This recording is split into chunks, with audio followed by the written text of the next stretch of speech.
정부, 지자체 빚, 공무원, 군인 연금 부채까지 국가 부채가 지난해 처음으로 2천조 원을 넘어섰습니다. 2016년 1,433조 원에서 친중 문재인 정부 5년간 53%, 763조 원 늘어 작년 2,196조 원이 됐습니다. 선거 전 선심성 퍼주기 지출과 정권 연장을 위해 공무원 수를 5년간 13만 명 늘리는 바람에 앞으로 공무원 군인에게 연금으로 지급해야 할 빚이 385조 원 늘어 1,140조 원에 육박합니다. 이는 전체 국가 부채의 절반 이상이 공공부문 연금 부채이고 국민 피와 땀인 세금으로 공무원 일자리만 만들어 나랏빚이 늘었습니다. 가계부채도 급증했습니다. 가계부채는 친중 문재인 정부 5년간 470조 원 늘어 작년 말 1,862조 원이 됐는데요. 폭등하는 집값에 불안한 2030 세대와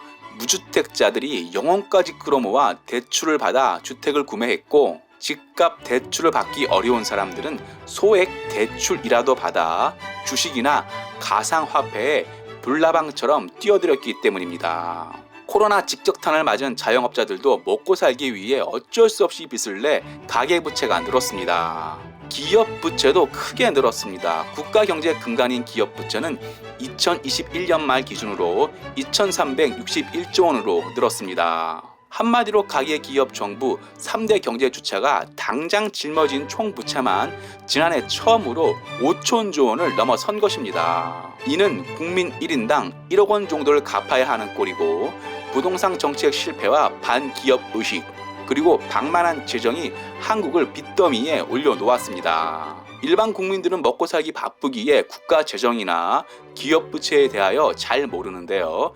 국민들이 바로 체감할 수 있는 것은 집값 상승입니다. 친중 문재인 정부 5년간 전국 전셋값은 무려 40% 올랐습니다.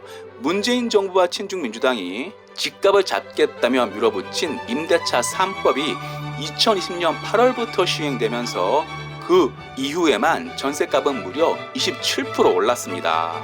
이는 재계약 때 전월세를 5% 이상 못 올리게 한 임대차 3법을 피해 집주인들이 신규 계약 때 전월세를 대폭 인상했기 때문입니다. 정권 교체 시기고 6월에 지방선거가 있어 지금은 아무도 말하지 않지만 집 주거 문제는 정말 큰일입니다. 이유는 다가올 임대차 3법 시행 2년이 되는 오늘 8월부터 2차 전월세 대란이 일어날 수 있기 때문입니다.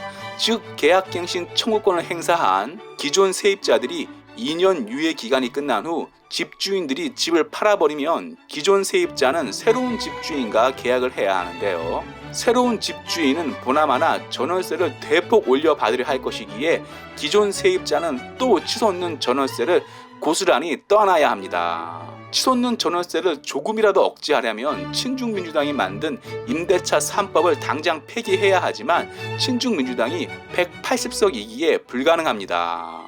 대외적으로도 어려운 상황입니다. 국제물가는 연일 급등하고 인플레이션 우려가 커지면서 국채금리도 상승하고 있는데요. 3년짜리 국채금리는 8년 만에 장중 연 3%를 돌파해버려 윤석열 정부는 허리띠를 바싹 졸라매야 합니다. 쉽게 말해 정부가 발행하는 국채금리 급등은 시장금리 상승으로 이어지게 되고, 이는 가계와 기업 대출 이자 부담을 키우는 악순환으로 이어지기에 돈을 펑펑 쓴 친중 문재인 정부를 이어받은 윤석열 정부는 허리띠를 바싹 졸라매야 한다는 것입니다.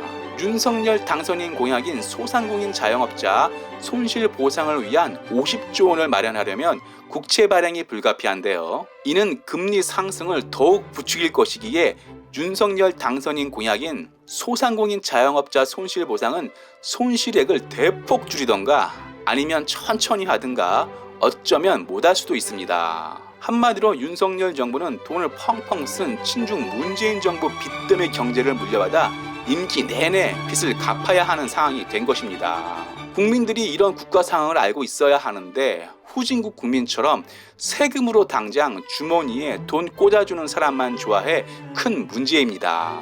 역시 돈 쓰는 사람과 돈 갚는 사람은 따로 있는 것 같습니다. 선진국은 지도자도 중요하지만 국민들 의식이 제일 중요합니다. 마티우 마치겠습니다. 유익했다면 구독, 좋아요, 회원 가입 부탁합니다.